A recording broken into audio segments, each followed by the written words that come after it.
So, ladies and gentlemen, if you're just joining us, I'm sitting here talking to my good friend, A.B. Walker. A.B. Walker is from Trevel Productions. I keep calling it the wrong name, man. Trevel. I was calling it Trevel all these years like an idiot. Yeah, some people have different. Right.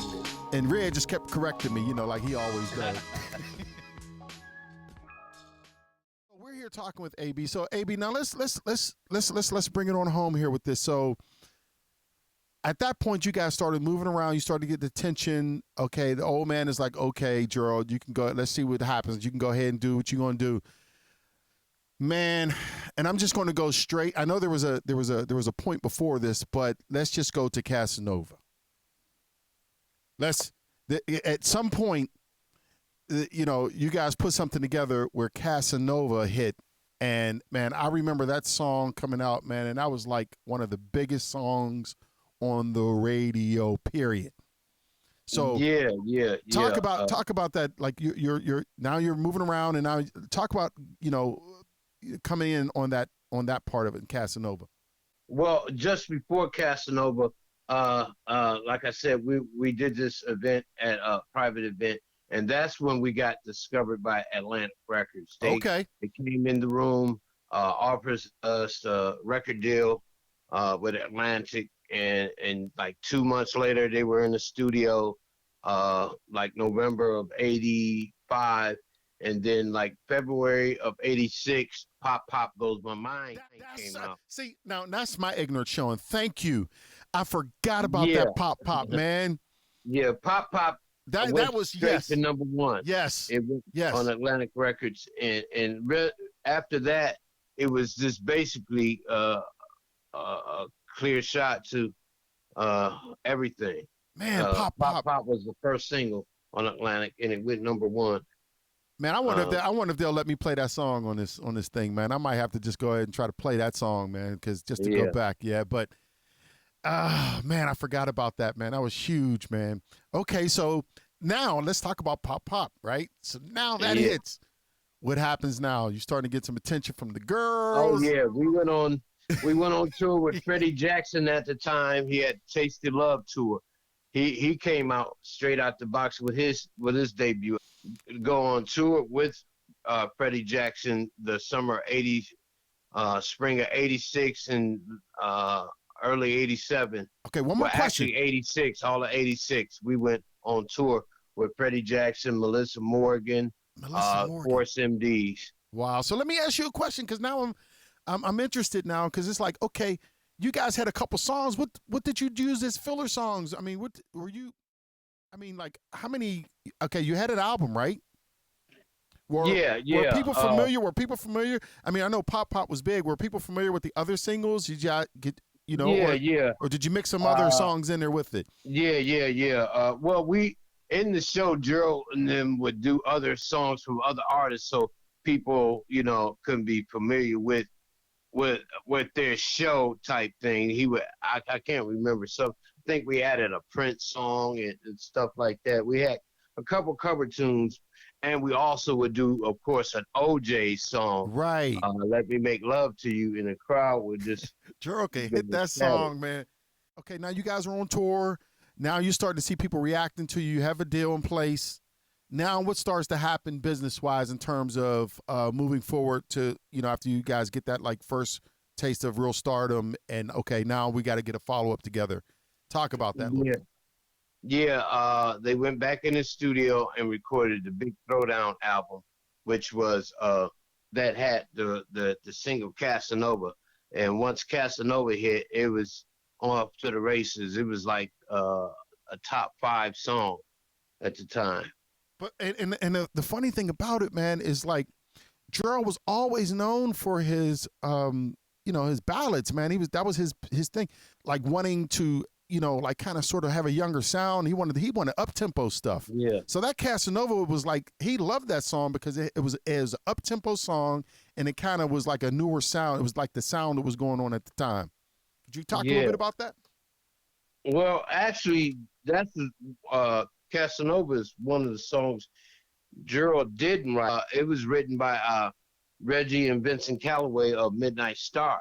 That's who wrote Casanova. So I knew he wanted some up tempo. I know he wanted to do some Oh more up yeah, tempo. Gerald loved the song. I remember at the time when actually when LeVert would go in the studio, I would go work with Miki Howard, the another R&B legend that was on Man, we Atlantic. know who Miki Howard. I'm gonna throw a picture up of her. You still work with her from time to time Yeah, on tours yeah, and stuff. Yeah, yeah. yeah. So I remember Gerald calling me and said, "AB, we got a smash, or we got a smash called Casanova. It'll be coming out soon." And so when the tour was about to end with Mickey, that's when LeVert would come out. So the way the label worked, LeVert would be out on tour, Mickey would be in the studio, and then you know, when LeVert comes out, vice versa. So that's the way the record label had everything. So I got to tour with LeVert and Mickey year round. So I would Nice. switch off from LeVert to Mickey. But anyway, Gerald had played the song for me, and when I heard it, I knew it was going to be a smash, and I couldn't wait to get back on the road with them, Mm-hmm. uh, uh, playing that song live. So yeah, Casanova went to number five top pop. Hey man, so now, okay, now it's on and popping. Now Gerald got the Jerry curl. He's sexy, right? He walk around with the leather jackets and all. He had it, man. He had that star quality. I'll never forget first meeting him, man, because he had already developed who he was going to be, man. He was like a force. Yeah. I was so for me it was like around 1990, 1989, 1990. Drew Boys had just come on board. Men at Large was coming in the play with all that. Yeah. So now talk about how the whole Trevel, the building. Marc and Gerald were writing songs for other artists like Anita Baker, Troop, the OJs, Stephanie Mills, and it was a few others I can't recall, but they were the publishing money that they were making, helped build Trevel Productions. They were coming up with some great songs for themselves, for the Rude Boys, Men at Large. So we actually built a recording studio. Yeah, Eddie Jr. had an office upstairs. He was upstairs. I Yep. had an office upstairs. Red, we all had office. That's where the administrative offices was, and below was the studio and MIDI studios, the rehearsal hall. And then we had a separate studio in another building that Gerald would work out of. Okay, so a good friend of mine, Tony Nicholas, mentor for me, man. When I talk about like not having a clue of what it means to really truly make a record, and the time that I spent around him, just a short time that I spent around him, I was able to watch him on his MPC going through he'd be sitting there going through the drums. He would be, recording piano, and then he would do that during the day, and then we'd go hang out. I keep forgetting. I asked Red about this, but there was a club where The Reason Why, was that the name of it? Yeah, The Reason Why. Yeah, he would go there and gig at night. And I went there a couple times with him. That's where I met Stokely and all them different people there. Uh-huh. But Tony, when did Tony Nicholas come on board? Hopefully I'm gonna get him on here. Let me see. Tony came in somewhat in the beginning. He was a musician. One of the baddest too, man. That cat is like, whew. Yeah, he was a keyboardist, and Tony plays bass real well too. So, yeah, and acoustic guitar, and acoustic. Yeah. Mm-hmm. So wait. So he graduated. Let's say that he was he came by that musicianship because he went to school for it, correct? Yeah. I think the University of Toledo and another school. Yeah. But he lived in Columbus at the time. Mike Ferguson, who was the bass player and music director for LeVert at the time, introduced us to Tony.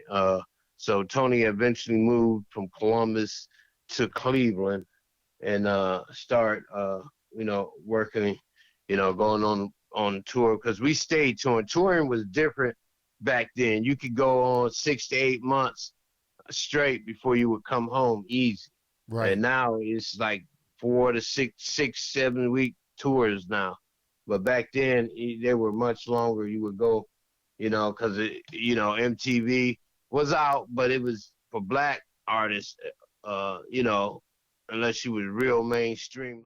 Yep. And BT was just kind of developing with the videos and different shows. So, you know, you could tour much longer because people wanted to see you back then. Yeah, dope. You know. So when you, AB, when you guys got the building and things really started to kick up, man, I'll never forget. I was in there, man, and when I say this name, like young people are not going to know what I'm talking about. Gamble and Huff. He just came in like with a white fur coat on. Eddie? Yeah. Who was this Eddie? It was a senior. Eddie Sr. Yes. Okay, yeah. Yeah. And he had Gamble and Huff with him, and I don't know where Red like tapped me and said, you know who those guys were with him, right? And I says, nah, I don't. He's like, man, that's one of the most famous Philadelphia writing crew. That's what type of stuff that went on around there, man, every single day. So yeah, you could see, you know, one day you might see Don Cornelius stop by.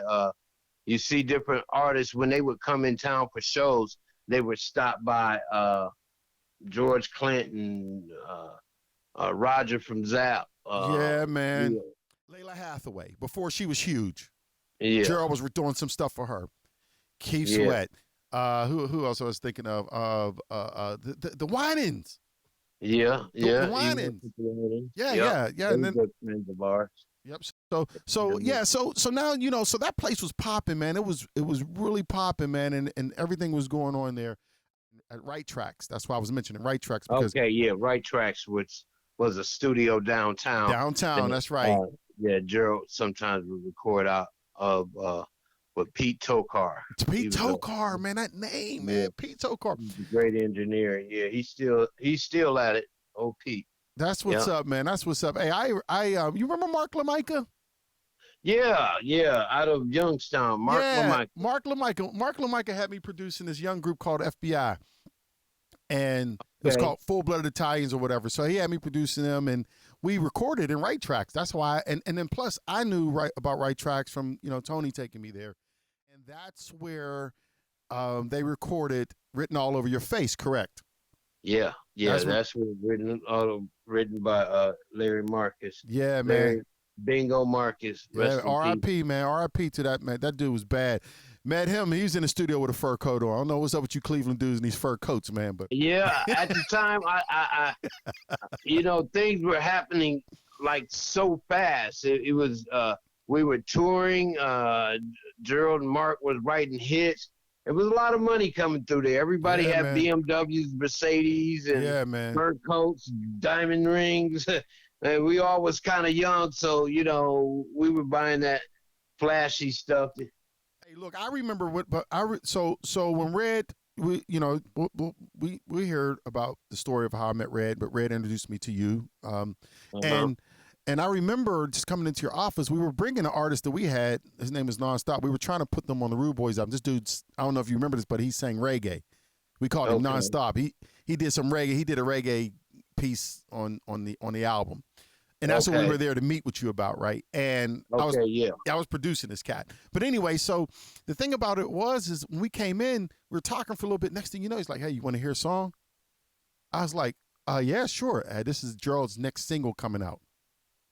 It was Private Line. Okay, yeah. That came out around 92. That I probably played for you around 91. So tell me about like was there truth to, like I said, it was one conversation I had, and it was just like about him wanting to do more up tempo stuff. It's not that he didn't love the slow stuff, from what I understand. And just now you correct me if I'm wrong, but he wanted to be like, the sound was changing, right? You know, hip hop was coming in, it was coming in strong. Yeah. So and that's when we collaborated with Heavy D. Yeah. And added him into a song called Just Coolin'. Just Coolin', that's right. Around 1988. That's right. With Just Coolin'.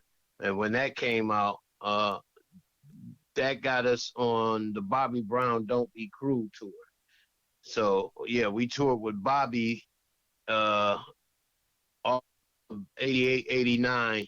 We toured with Bobby Brown Don't Be Cruel tour with Tone Loc, Karen White, and Darren White, man. uh, You naming some people Raw now. Bass and DJ Easy Rock. They had a big song. I forgot the name of the song. So Gerald did. He made his way into the hip hop scene. Yeah, yeah.